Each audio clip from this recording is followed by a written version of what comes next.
In this lecture, we are going to add the group block for centering our blocks. On the home page, you may have noticed that our content is completely centered from the header to the footer. Naturally, WordPress's blocks do not allow you to center your content. We must apply classes to achieve this effect. Before we do, we need to ask ourselves if the centering should be applied to the row block. The answer is no. To understand why, I'm going to quickly modify the top bar element with the developer tools. I will add a fixed width to the element. The content for our page is going to have a fixed width. If we were to apply a fixed width to the row block, the background color wouldn't be able to fully stretch across the page. As you can see in my example, the bar looks awkward. Therefore, we need to add a child div tag that focuses on centering the content. Here's an overview of the static template. The outer div tag represents the row block. The inner div tag is responsible for centering the blocks inserted into it. To achieve this effect, we're applying 5 classes called Container, MX Auto, Flex, Items Center, and Justify Between.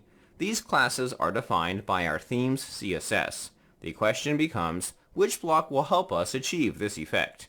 Unfortunately, WordPress does not have a block with settings for centering content. This means we must use our classes.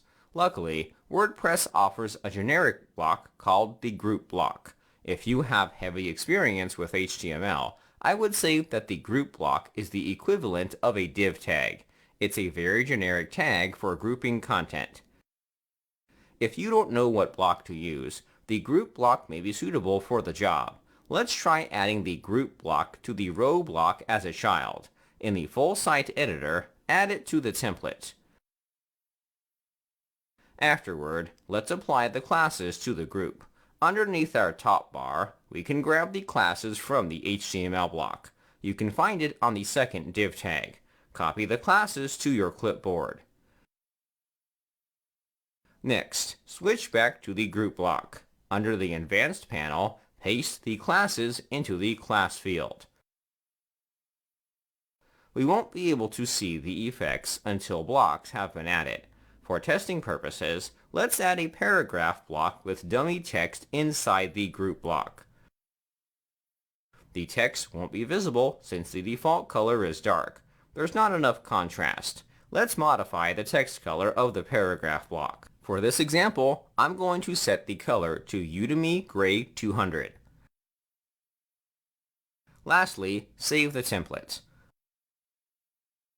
On the front end, refresh the home page.